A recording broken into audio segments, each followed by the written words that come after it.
भक्तवृंद समन्वितं श्री चैतन्य प्रभुं वंदे नित्यानंद सहोदितं श्री नंदनंदनं वंदे राधिका चरणद्वयम् गोपीजन समायुक्तं वृंदावनमनोहरं गुरवे गौरचन्द्राय राधिकाय तदालये कृष्णाय कृष्णभगताय तद्भगताय नमो नमः। वंशाकल्पतरोर्भ्यश्च कृपा सिन्धुभ्यैव च पतितानं पावनेभ्यो वैष्णवेभ्यो नमो नमः। पतितपावन परम करुणामय परम आराध्यतम गुरुपाद पद्म नित्य लीला प्रविष्ट विष्णुपाद परमहंस परिव्राजकाचार्य अष्टोत्तर शत श्री श्रीमद शिल भक्ति वल्लभ तीर्थ गोस्वामी गुरु महाराज के अभय चरण कमल में अनंत कोटि साष्टांग दंडवत प्रणाम करते हुए उनकी अहेतु की कृपा प्रार्थना करता हूं। भगवान श्री कृष्ण माता देवकी के यहाँ प्रकट होते हैं, नंद ब्रज में जाते हैं, बड़े धूमधाम से नंद उत्सव वहां मनाया जाता है। लेकिन एक तत्व का विचार है कि भगवान का आविर्भाव कैसे हमारे हृदय में होगा, हम उसको कैसे उपलब्धि कर सकते हैं, कैसे अनुभव कर सकते हैं। इस विषय में प्रत्येक साधक को विचार करना चाहिए। भगवान कहते हैं कि अजो अपिसन अव्यय आत्मा भूतानाम ईश्वरो अपिसन प्रकृतिम स्वमधिष्ठाय संभवामि आत्ममायया। कहते हैं कि भगवान स्वयं अज है, उनका कभी जन्म नहीं होता है, फिर भी भगवान अज होकर के भी, जन्म रहित होकर के भी वे अपने भक्तों की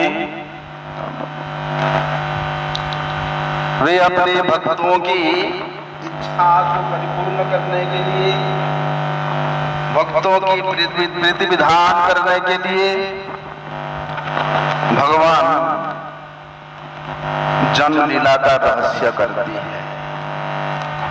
भगवान कहते हैं कि मैं तमाम जीवों का ईश्वर हूं, परमेश्वर हूं, तमाम जीव मेरे से ही प्रकट होते हैं, लेकिन मैं अज हूं, जन्म रहित हूं, अव्यय हूं, अनश्वर स्वरूप होकर के भी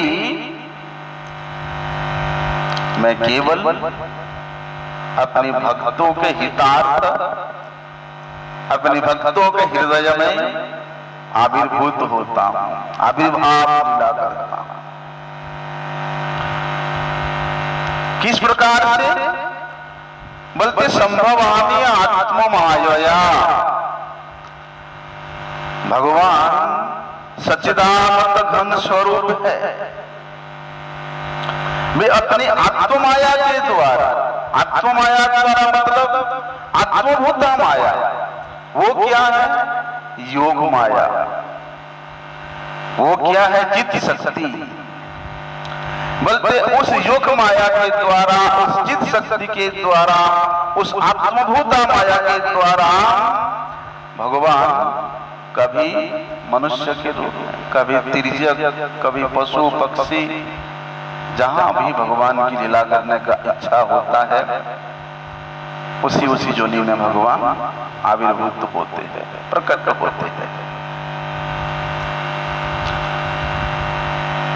मतलब भगवान तो अज है, जन्म रहित है, बल्कि उसी प्रकार जीवात्मा भी स्वरूप से वे भी अज है, क्योंकि जीवात्मा का भी कभी मृत्यु नहीं है, बल्कि है जीवात्मा अज होने पर भी, जन्म रहित होने पर भी माया के वश्यता को स्वीकार करने के नाते, कर्म फल के अधीन होने के नाते उस जीव को विभिन्न प्रकार के जोनि में जन्म लेने को बाध्य होना पड़ता है।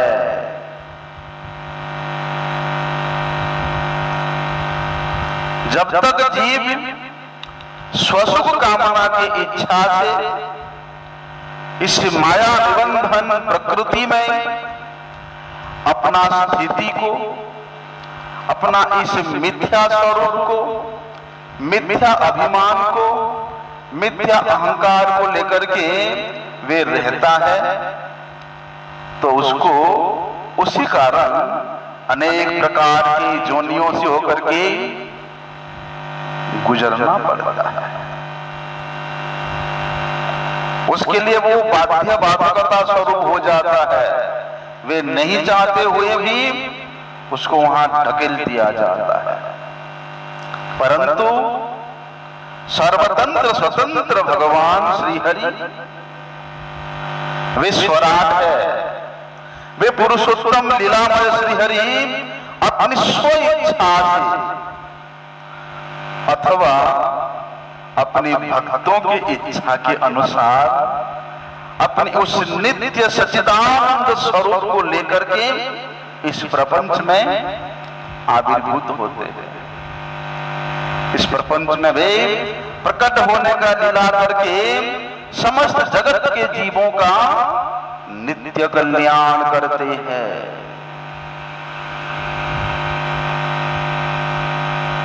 इसलिए भगवान के इस प्रपंच में आविर्भाव लीला करने का उद्देश्य क्या है कि करोमि नानाविध क्रिया मद्भक्त विनोदार्थम, मैं मेरे भक्त को विनोद प्रदान, आनंद प्रदान करने के लिए, भक्त के साथ क्रीड़ा करने के लिए और उन भक्तों का नित्य कल्याण करने का उद्देश्य लेकर के मैं स्वयं सच्चिदानंद घन स्वरूप परिपूर्णतम भगवान में प्रकट होता हूं। पृथ्वी का दुर्भार हरण करना, दैत्यों का विनाश करना, अधर्म का विनाश करना, ये तो भगवान के अंशावतार, कलावतार, गुणावतार कोई भी कर सकते हैं। लेकिन भगवान अपने भक्तों के साथ जब प्रेम प्रीति का आस्वादन करने का स्वेच्छा होता है, वे सच्चिदानंद घन स्वरूप, वे लीला पुरुषोत्तम भगवान श्री हरि सर्वतंत्र स्वतंत्र होकर के भी वे अपने भक्त के अधीन रहते हैं, भक्त के पराधीन रहते हैं। इसलिए कहते हैं स्वाम प्रकृति। सिद्ध समीपात इस शब्द का अर्थ करते हैं कि शुद्ध सत्वात्मक प्रकृति, भगवान की जो नित्य प्रकृति है, जो अपराकृत जगत की प्रकृति है, वे क्या है? शुद्ध सत्वात्मिक प्रकृति, अर्थात उस नित्य गोलोक धाम का जो स्वरूप है वो इस प्रपंच में प्रकट होता है। और भगवान स्वयं उस प्रपंचागत धाम में प्रकट होकर के प्रकृतिम स्वभावम स्वमेव स्वभावम अधिष्ठाय स्वरूपेण स्वेच्छया संभवामि। सिद्धर स्वामी बात कहते हैं कि उस अपराकृत जगत में, उस अपराकृत धाम में, उस अपराकृत धाम के स्वयं के जो स्वभाव है, बोलते वहां पर प्रकट होकर के मैं स्वरूपेण अपने नित्य स्वरूप से स्व इच्छया अपने स्वयं की इच्छा से मैं अनेक प्रकार के लीला करता हूं।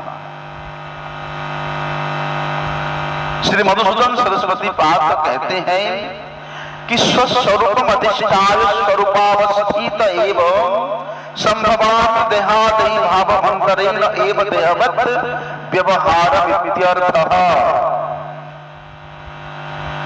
कि भगवान किस प्रकार से स्व प्रकृति में स्व स्वभाव से स्व इच्छा से प्रकट होते हैं, उसको भी अर्थ करके कहते हैं कि स्व स्वरूप में अवस्थित होकर के भगवान प्रकट होकर होते हैं। देह और देही में जो पार्थक्य है उस प्रकार की स्थिति में नहीं। भगवान देह और देही अलग नहीं होते, वे स्वयं ही परमात्मा स्वरूप है, वे स्वयं परब्रह्म स्वरूप है। इसलिए भगवान अपनी प्रत्येक अंग के द्वारा प्रत्येक क्रिया करने में समर्थ है। लेकिन जीव अपने कर्म फल के अनुगता होकर के, कर्म फल के द्वारा बंधित होकर के, बाध्य होकर के इस देहधारी जीव बोलते जिस प्रकार एक शरीर से दूसरे शरीर में प्रवेश करता है,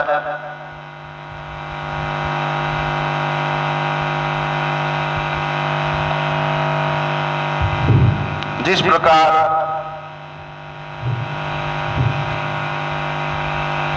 अपने कर्म फल को भोग करता है, इस जड़ शरीर को यहीं पर त्याग देता है, लेकिन उसका जो आत्मा है, जीवात्मा है, उसका कभी विनाश नहीं होता। बोलते हैं भगवान में उस प्रकार के स्वरूप में भेद नहीं है। जैसे दिवाली के आसपास में चीनी से बना हुआ खिलौना मिलता है, हाथी घोड़ा मिलता है ना। बोलते उस चीनी से बना हुआ हाथी का या घोड़े का उसके पैरों के चाटोगे जो मीठा लगेगा, उसके मुंह को भी चाटोगे वही मीठा लगेगा। वहां पर कोई भेद नहीं है, एक ही वस्तु। बोलते फिर भी भगवान कभी देवताओं के मध्य में, कभी तिर्यक ऋषि, कभी मनुष्य स्थावर जंगम के रूप में इस जगत में प्रकट होकर के लोगों के अंदर जो अज्ञाता है, अज्ञानता है, उसको दूर करते हैं। लेकिन अज्ञानता किसका दूर होता है? जो जीव भगवान के पाद पद्म में शरणागत होता है, उस जीव के हृदय में जो अंधकार राशि है, अज्ञान राशि है, केवल वो दूरीभूत होता है। अन्यथा जब भगवान यहाँ प्रकट हुए ब्रज में, जो सबसे उनके नजदीक रहने वाले, उनका अज्ञानता नहीं गया। कंस के जितने अनुचर थे, भगवान के ऐसे अद्भुत अद्भुत पराक्रम को देख करके भी क्या उनका वे अज्ञान दूर हुआ था? क्या उनके मन में, उनके हृदय में भगवत भावना कभी आया था? भगवत भावना को छोड़ दो, अरे अपने सगे है, संबंधी है, उसी भाव से भी थोड़ा सा उनसे प्रेम करते हैं, ऐसी भाव भी नहीं आया। इसलिए भगवान ऐसे लोगों के सामने अपने आवरण को प्रकाश नहीं करते हैं। किस प्रकार से? भगवान स्वयं के चित्त शक्ति वृत्ति जो माया के द्वारा ये सब कार्य संगठित कराते हैं। मूढ़ो अहम ना भी जानाति योग माया समावृतः। जो मूढ़ है, मूढ़ मतलब जो केवल अपनी स्वयं के स्वार्थ में लगा रहता है।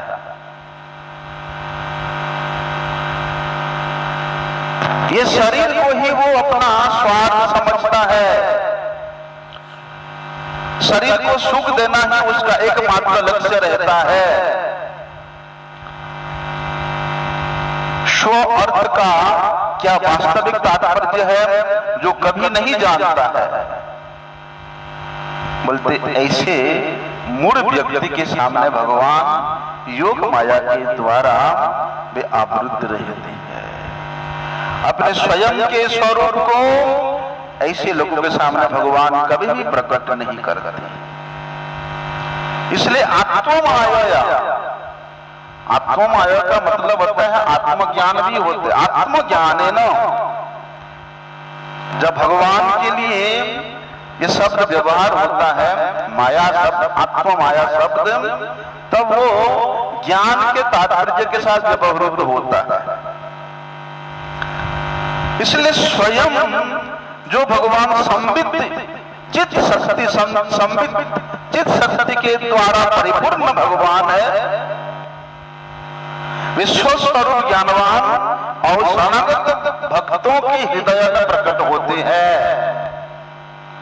ऐसे शरणागत भक्तों के हृदय में वे ज्ञान प्रदान करते हैं जिस ज्ञान के द्वारा वे भक्त, वे साधक भगवत तत्व को अनुभव कर सकता है। अन्यथा इसलिए कहते हैं जो मनुष्य केवल एक सीमा में रह करके इस नश्वर फल के कामनाओं को आशा करके अल्प बुद्धि विशिष्ट होकर के वे कभी देवताओं का याचना करता है,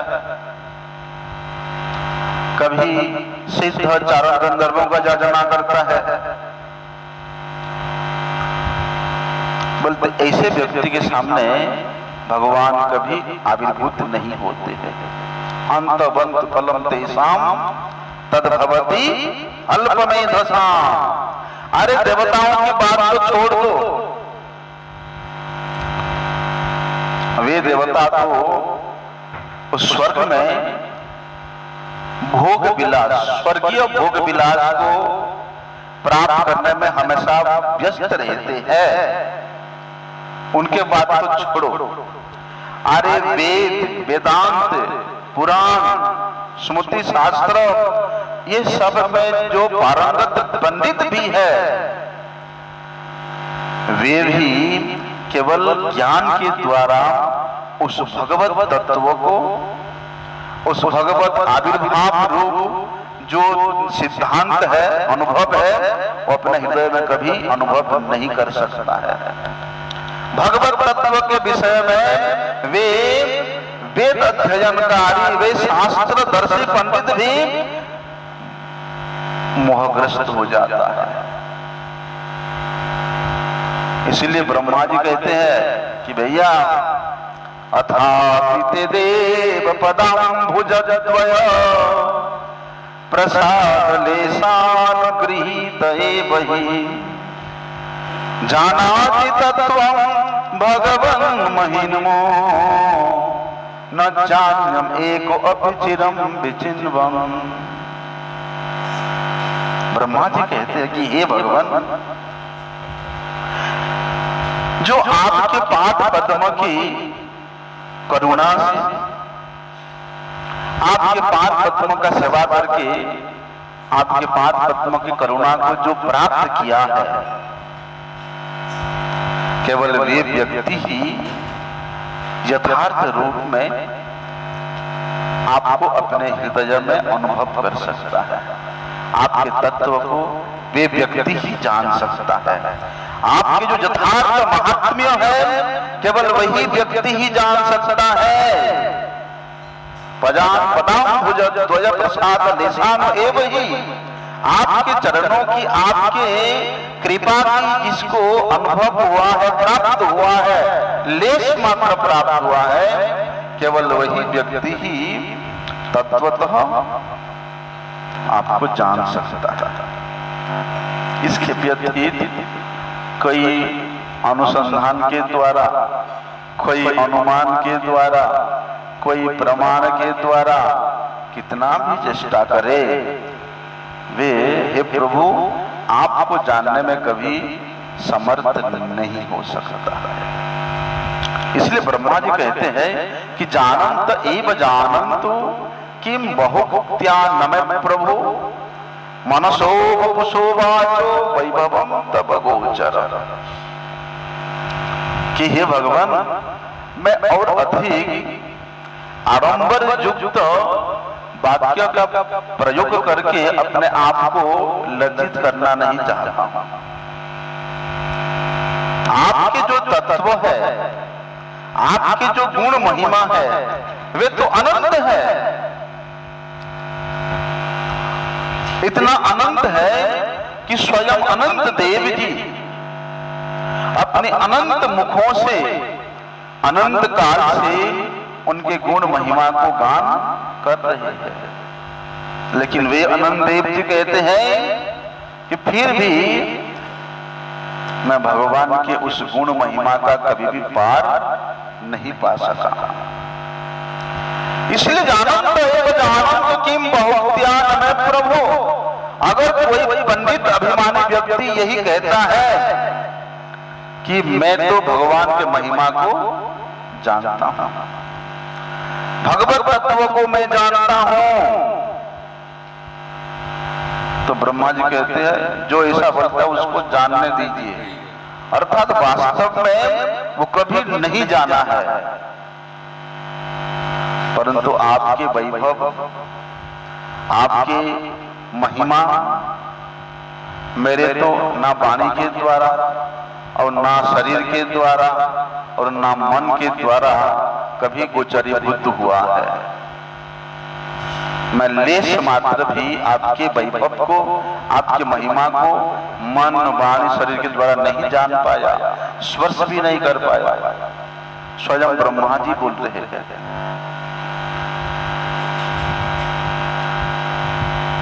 इसलिए शास्त्र अध्ययन के द्वारा पंडित बन करके, थोड़ा सा साधना के द्वारा कुछ सिद्धि प्राप्त करके कोई कहे कि हम भगवान को दर्शन किया है, हम भगवान को जानता है, ब्रह्मा जी कहते हैं वो तो केवल उसका अहंकार है। अगर वो कहता है तो उसको कहने दीजिए, लेकिन मेरे बात बता रहा हूं प्रभु, मैं आपको लेश मात्र भी आपके वैभव को नहीं समझ पाया। इसलिए क्या कहते हैं कि जो एकांतिक भक्त है, एकांतिक भक्त मतलब जिसका केवल आपके प्रति ही आशा है, विश्वास है, आपके प्रति ही निर्भर है, आपको लेकर के ही वे अपना जीवन धारण कर रहा है, आपको छोड़ करके वे एक सांस भी नहीं लेता। ऐसे जो एकांतिक भगवत भक्त है, बोलते वे ही केवल आपके तत्व को जान सकता है। अन्यथा कोई कहे वो तो अल्प बुद्धि विशिष्ट व्यक्ति है, वो तो भगवान के माया में मोहित व्यक्ति है, जो छाती फुला के कहता है कि हम भगवान को जानता है। तो भगवान कहते हैं भक्त्या हम कि हम तो केवल भक्ति के द्वारा ही जाने जाते हैं। भक्त्या त्वनन्या सख्यम एवं विदो हम अर्जुना। हे अर्जुन, मैं तो केवल अनन्य भक्ति के द्वारा ही जाना जा सकता हूं। ज्ञातुम द्रष्टुम च तत्त्वेन प्रविष्टुम च परम तपः। बोलते ऐसे जो अनन्य भक्त है, जो अनन्य भक्ति के साथ मेरा यजना करता है, बोलते केवल वे व्यक्ति ही तत्वतः मुझे जानता है। भगवान कहते हैं कि अर्जुन, अभी मैं तुमको ये जो स्वरूप दिखाया, कौन सा स्वरूप? शंख चक्र गदा पद्मधारी चतुर्भुज रूप दिखाया। बोलते ये स्वरूप बड़े बड़े यज्ञ दान तप के द्वारा कभी कोई नहीं देख सकता,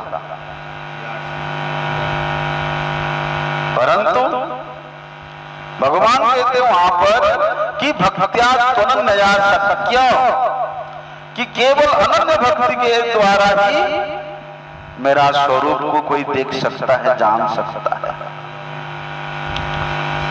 भक्त्या तो अनन्या सख्य। अनन्य भक्ति क्या है? बोलते हैं कि केवल भगवान का ही आश्रय हो।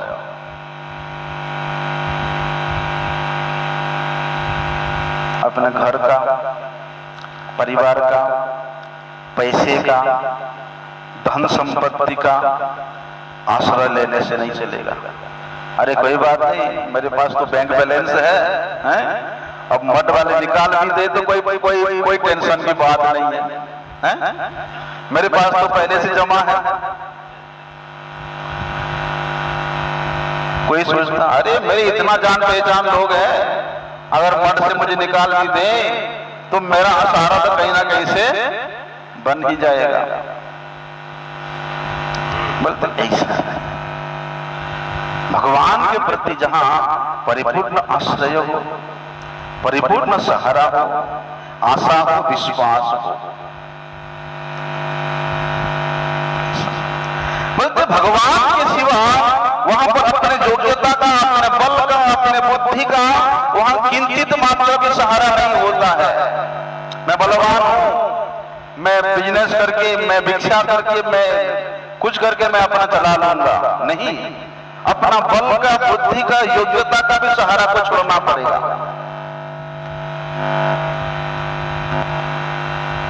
अपने अंतःकरण में अपनी स्वयं की सामर्थ्यता का जहां पर किंचित मात्र, लेश मात्र भी महत्व नहीं रहता है। अगर होता भी है, कोई चाहता भी है कि भगवान को अपने हृदय में अनुभव कराना है, प्रकट कराना है, आविर्भूत कराना है, और उसके साथ वो निष्ठा से जुड़ा भी हुआ है, तो वे कितने भी उच्च पदस्थ व्यक्ति क्यों ना हो, अगर उसके मन में दृढ़ श्रद्धा है तो भगवान उसको ऐसी परिस्थिति बना देते हैं, उसका घर का, परिवार का, धन संपत्ति का सहारा भगवान सब लूट लेते हैं। ऐसे सहारा बना देते हैं कि भगवान के आश्रय के बिना वो उसका और कोई चारा नहीं रह जाता। बोलने का मतलब ये है, ये जो अनन्यता है भगवान के प्रति, ये किसी के कहने से नहीं होता है भैया, कोई शास्त्र पढ़ने से नहीं होता है, ये तो आत्मा का वृत्ति है, स्वयं का वृत्ति है। इसलिए आत्म जागरण करो। आत्म जागरण का मूल तात्पर्य है परिपूर्ण शरणागत। परिपूर्ण शरणागत हो जाओ, देखना अपने आप ये स्वभाव बन जाएगा। वहां पर फिर केवल स्वयं का केवल एक व्याकुलता रहेगा।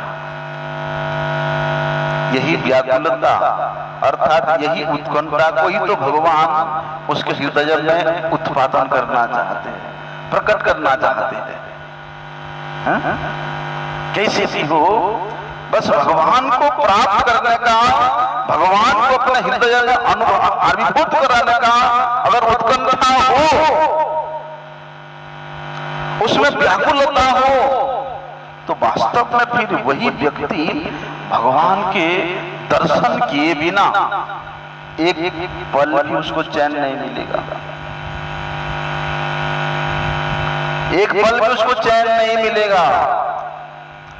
इसलिए वो लगा रहेगा। क्या करने में लगा रहेगा? कि भगवत आश्रय में रह करके भगवान का सेवा करने में लगा रहेगा। बोलते ये जो अपने हृदय का बेचैनी है, बेचैनता प्राप्त करने का जो स्थिति है, बोलते यही बेचैनी ही यहां भगवान को प्रकट कराने का एक मुख्य कारण होता है। वसुदेव जी महाराज, माता देवकी इतना बेचैन थे कि कब वे भगवान हमारे पुत्र के रूप में प्रकट होंगे। अरे ये तो हमारे अंतरात्मा का बेचैनी है। आप संसार के कोई एक वस्तु प्राप्त करने के लिए चेष्टा करते हो, बेचैन होते हो, अगर वो वस्तु साक्षात रूप से नहीं भी मिलता है तो भैया सपने में उस वस्तु को आप प्राप्त करके उसके साथ आप खाना पीना सब कर चुके हो। इतना बेचैनी है। और अंतरात्मा से भगवान को प्राप्त करने का बेचैनी, बोलते हैं वही ही उसको भगवत आविर्भूत कराने का एक श्रेष्ठ कारण होता है। इसलिए कहते हैं अगर भगवान को दर्शन करने का बेचैन, उत्कंठा, अभिलाषा, इच्छा, प्रबल इच्छा जिसके हृदय में प्रकट हो गया, उसका अनंत जन्मों के जो पाप राशि है वो हमेशा के लिए भस्म हो जाता है। केवल उस बेचैनी मात्र से उसका अनंत पाप राशि भस्म हो जाता है। बोलते ऐसे जो अनन्य भक्ति वाले भक्त है, साधक है, उनके लिए भगवान कहते हैं कि जो अनन्य चित्त वाला भक्त निरंतर मेरा चिंतन करता है, उसके लिए मैं सुलभ हूं। उसके लिए कोई कठिनता से मुझे प्राप्त करने का आवश्यकता नहीं है। इसलिए हमारे गुरु जी कहते हैं ना कि भगवान को मिलना, भगवत प्राप्ति करना कोई बड़ी बात नहीं है, कोई कठिन बात नहीं है। अरे संसार में अपने बंधु बांधव उनसे मिलने में कोई कठिन नहीं होता है। बोलते भगवान तो हमारे परम बंधु है और वे परम बंधु हमारा हृदय में हमेशा विराजमान है।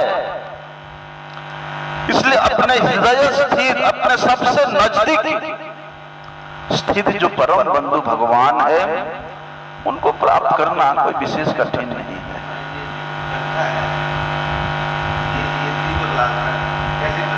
यही केवल निष्कपट रूप से जब हम साधु गुरु वैष्णवों के मुख से भगवत गुणानुवाद को श्रवण करेंगे, समस्त प्रकार के अपराध से वर्जित होकर के। लेकिन बताया है अगर अपराध रहेगा, वैष्णव अपराध रहेगा, तो उठे हाथी माता, फिर आप कितने भी श्रवण करो वो आपके काम नहीं आएगा। इसलिए भगवान के प्रति उत्कंठा पैदा होता है केवल उनके प्रियजनों के मुख से भगवान के गुणगान श्रवण करके। संसार की कोई एक वस्तु की महिमा, आजकल मोबाइल आता है, नया नया मोबाइल आता है।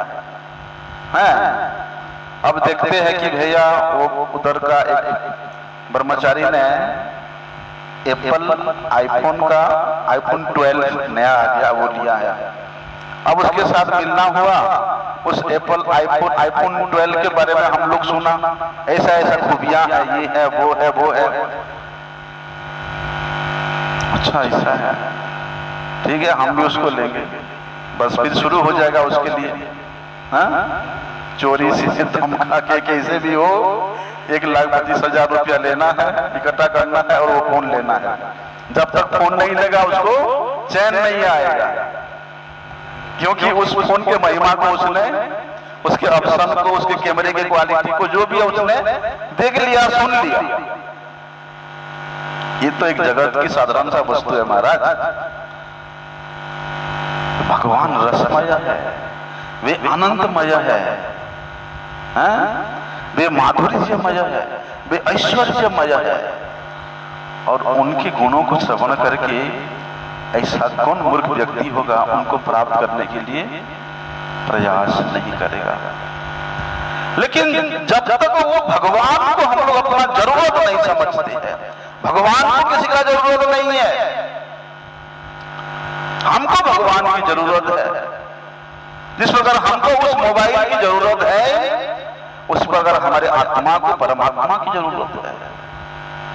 उसके बिना उसको लेस मात्रा भी चैन नहीं मिलता है। इसलिए भगवान कहते हैं कि जो अनन्य भक्त मेरा चिंतन करते हुए मेरा उपासना करते हैं, उसका बोलते हर प्रकार का व्यवस्था, अनन्य चिंतयन्तो माम जे जना पर्युपासते तेषां नित्यभियुक्तानां योगक्षेम वहाम्यहम्। भगवान कहते कि ऐसे जो अनन्य चिंतन करने वाला साधक है, भक्त है, उसका हर प्रकार के व्यवस्था, योगक्षेम का वन मैं स्वयं करता हूं। इसीलिए एक सूक्ष्म तात्पर्य है, सूक्ष्म विचार है कि अनन्यता कहां तक हो सकती है। हम लोग साधन कर रहे हैं, सेवा कर रहे हैं, हरिनाम कर रहे हैं, तो हम लोग सोचते देखो मैं कितना भजन करता हूं, कितना स्मरण करता हूं, कितना सेवा करता हूं। तो अपने ये भजन करने का, स्मरण करने का, साधन करने का, भगवान के उत्कंठित होकर के पुकारने का जो सहारा है, अगर ये सहारा भी रहता है, ये सहारा भी किंचित मात्र अपने साधन का सहारा, भजन स्मरण का सहारा रहता है, बोलते तो भी अनन्यता नहीं आता है, उसमें भी अभिमान आ जाता है, उसमें भी अहंकार आ जाता है। इसलिए साधन का मतलब है, इस साधन करने से जो अहंकार पैदा होता है, उस अहंकार को मिटाना ही वास्तव में साधन है। साधन के बल का जो भान रहता है हमारे अंदर में, बोलते वो साधन के बल के भान को मिटाना ही वास्तव में साधन है। बिल्कुल आता है। देहात्म बुद्धि जीव है, अभिमान आता है। अरे देखो ना, सौभरी में ऋषि जी इतने कठोर साधक,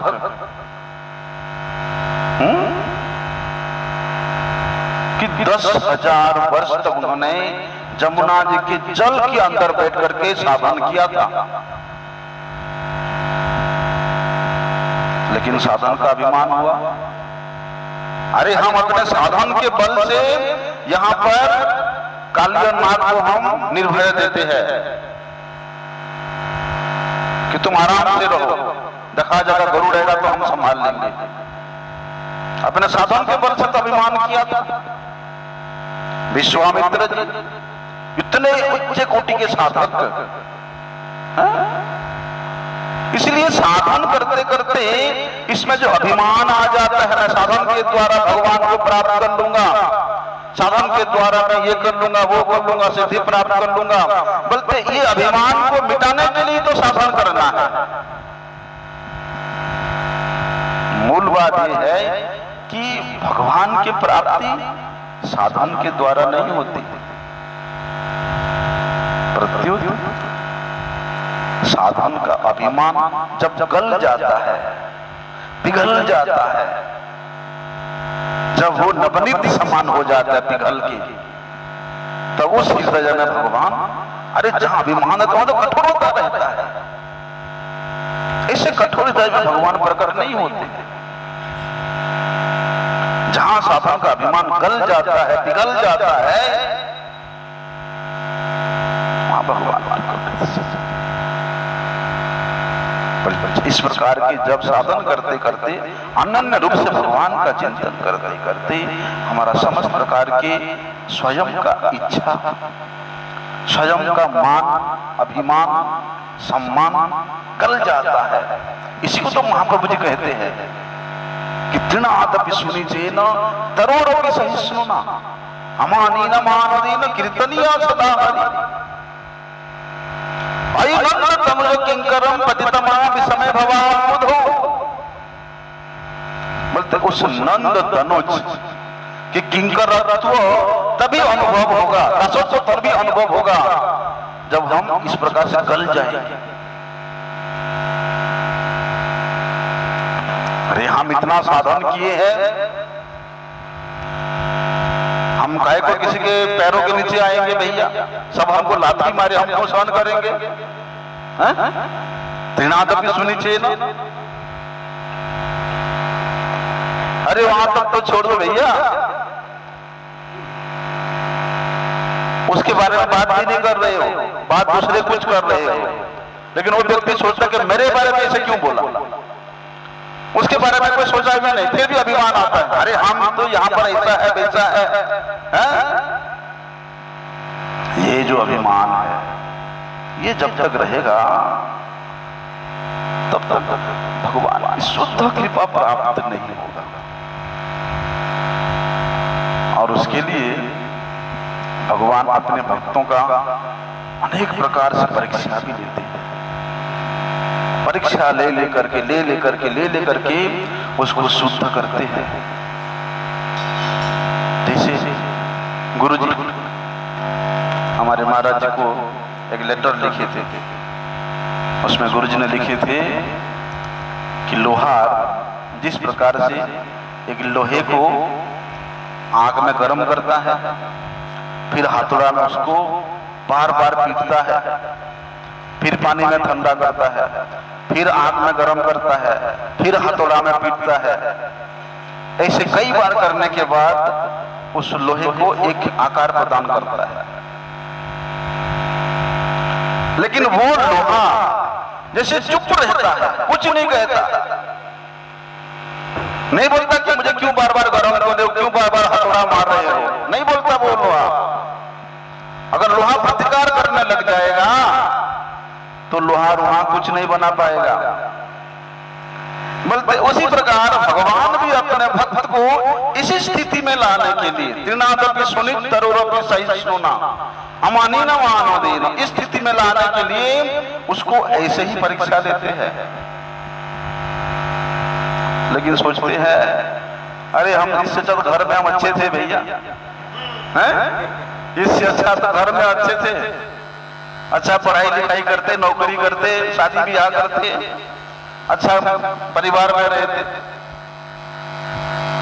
और ऐसे परीक्षा से फेल होकर के वास्तव में मैं अपने अनुभव बता रहा हूं, कितने चले गए, हम भी कितने बार जाने को उद्यत हुए, लेकिन गुरु वैष्णवों का आश्रय नहीं छोड़ा। गुरु वैष्णवों के मुख से हरि कथा श्रवण करने का नहीं छोड़ा, तभी बच गए। ऐसे नहीं कि केवल अभी अभी मन में ब्रह्मचारी बनने के लिए आया और अभी अभी परीक्षा हुआ। बोलते जब तक आप उस स्थिति तक प्राप्त नहीं होंगे, आप सोच कर मत बात करो, आपको भगवान परीक्षा लेते ही रहेंगे।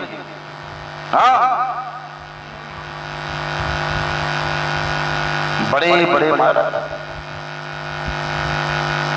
बड़े बड़े पद पदवी में प्रतिष्ठित होने पर ही भगवान परीक्षा लेते हैं इस स्थिति में लाने के लिए, क्योंकि जब तक उस स्थिति को प्राप्त नहीं होगे तब तो यह भगवत आविर्भाव हो ही नहीं सकता। ज्ञातुम दृष्टुम च तत्त्वेन, कि अनन्य भक्ति से ही उस तत्व को जाना जा सकता है।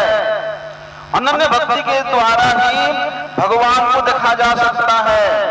अनन्य भक्ति के द्वारा ही भगवत प्राप्ति किया जा सकता है। जहां तक ज्ञान की बात है, ज्ञातुम मतलब ज्ञान के द्वारा,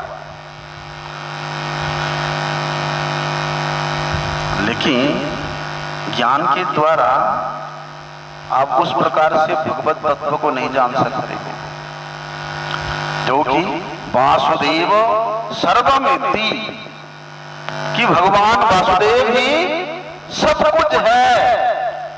उनके आश्रय के बिना सब कुछ जीरो जीरो जीरो है।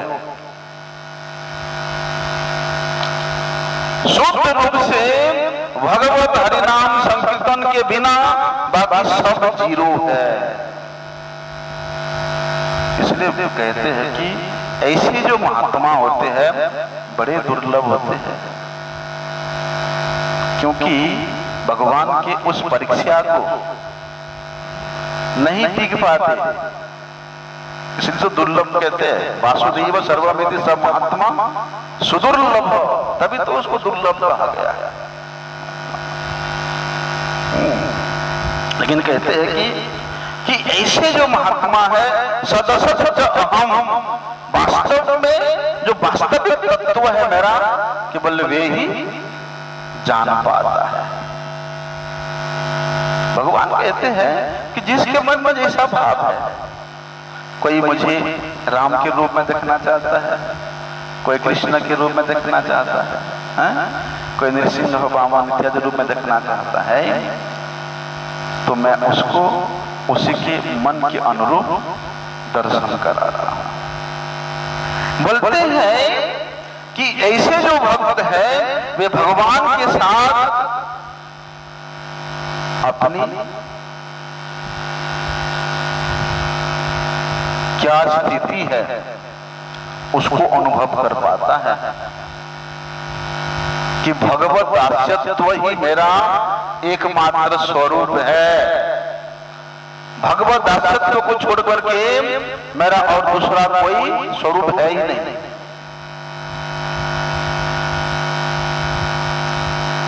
बोलते उस स्वरूप में स्थित होकर के उस स्वरूप अनुजाई चिंतन करते हुए, सेवा करते हुए, अनुराग करते हुए जब साधन करता है तो वे भगवत नित्य लीला में प्रवेश करने का अधिकारी बनता है। लेकिन कहते हैं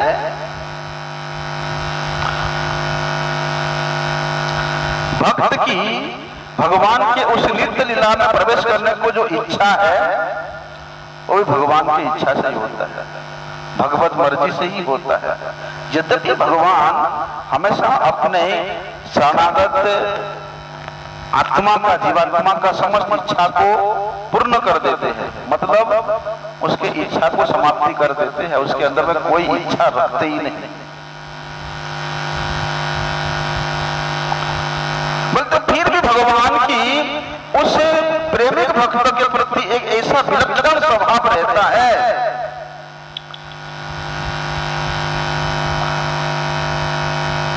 कि अगर वो चाहे तो उसकी जो इच्छा उस इच्छा को पूरी कर देते हैं।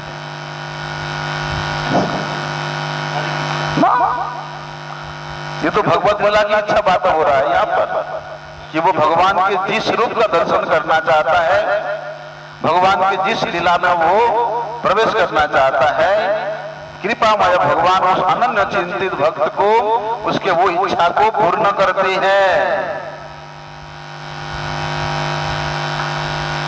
लेकिन वो इच्छा पूरी होने से पहले अगर किसी का ये संसार में किसी थोड़ा कुछ इच्छा होता है, किंचित इच्छा प्राप्त करने का इच्छा है, होता है,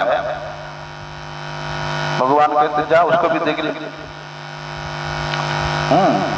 भगवान कहते हैं कि भुक्ति मुक्ति दिया, अगर वो चाहता है मुझे भुक्ति चाहिए मुक्ति चाहिए तो मैं उसको दे दूंगा, लेकिन अपना जो परम धन है प्रेम भक्ति राखें लुकाइया, उसको भगवान छुपा कर रखते हैं।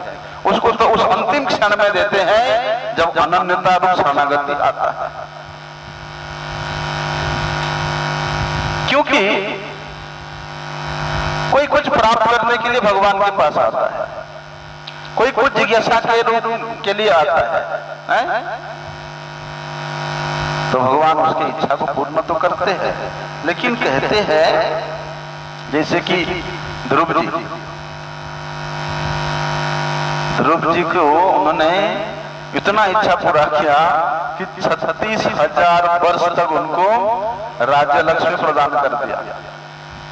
विभीषण जी को तो एक कल्प प्रदान किया था, एक कल्प तक विभीषण जी लंका के राजा रहे।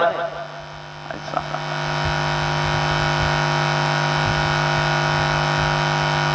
इसीलिए कहते हैं जहां पर भक्त की खुद की स्वयं की उत्कट इच्छा ना हो, उत्कट अभिलाषा ना हो, क्या करने के लिए? भगवत प्राप्ति करने के लिए, तब तक भगवान जबरदस्ती उसको नहीं देते हैं। अरे तुम तो भुक्ति मुक्ति चाह रहा था और मैं तुमको अपने को प्रदान कर दिया। नहीं नहीं नहीं, ऐसा नहीं। जो स्वयं का इच्छा नहीं होता, अभिलाषा नहीं होता है, तब भगवान,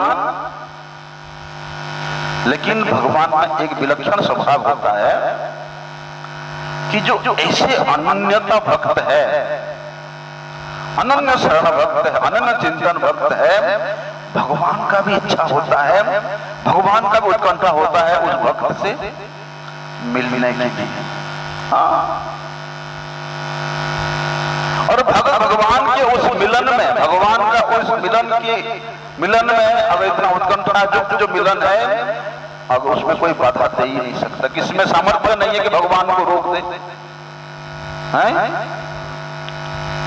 अरे देखो ना, सुदामा जी द्वारिका में प्रवेश करते हैं,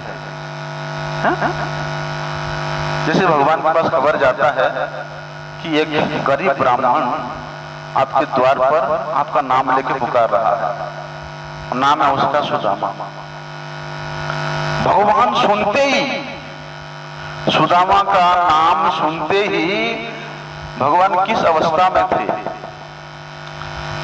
रानियां, मैसियां उनको अनेक प्रकार के व्यंजन खिलाने के लिए प्रस्तुत कर रहे हैं। भगवान अपना समस्त अलंकार उतारे हुए हैं, श्रृंगार उतार कर रखे हुए हैं।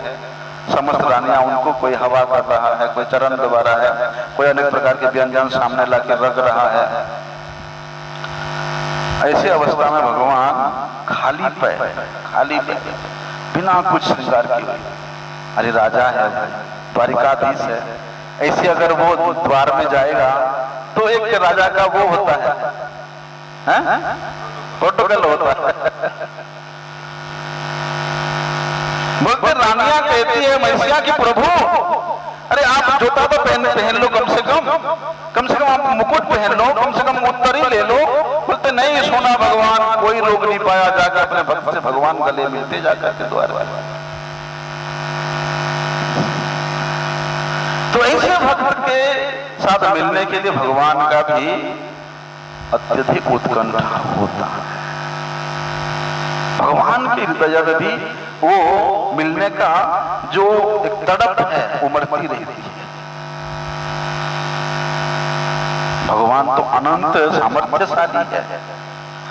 भगवान की जब भक्त के प्रति कृपा करने का इच्छा होता है तो भक्त के समस्त प्रकार के विघ्नों को दूरीभूत करके, अरे महाराज कहां तक कहें,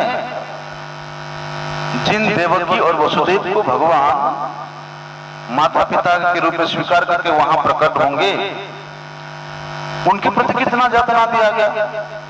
हैं? उनके प्रति कितना कष्ट हुआ त्याग कंस के द्वारा।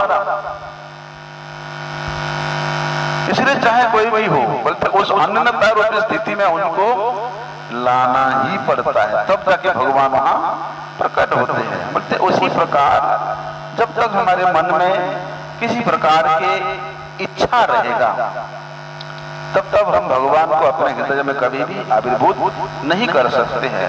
इसलिए ब्रह्मा जी स्वयं कहते हैं कि प्रेमांजन छुरित भक्ति विलोचनेन संतः सदैव हृदयेषु विलोकयन्ति यम श्याम सुंदर अचिंत्य गुण स्वरूपम गोविंदमादि पुरुषम तमः।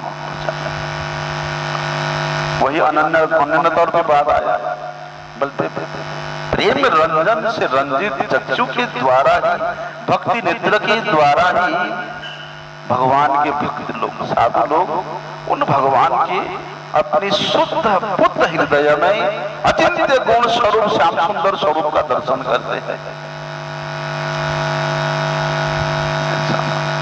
बोलते वे भगवान का वे सदा सर्वदा दर्शन करते हैं। ऐसे जो गोविंद है, मैं उनका भजन करता हूं।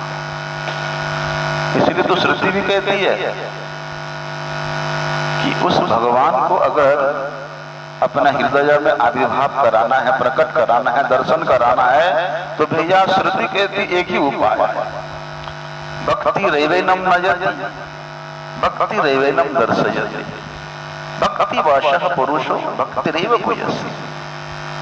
कहते हैं कि भक्ति के द्वारा ही, भक्ति ही एक ऐसा माध्यम है जो जीवात्मा को भगवान के पाद पद्म तक ले जा रहा है।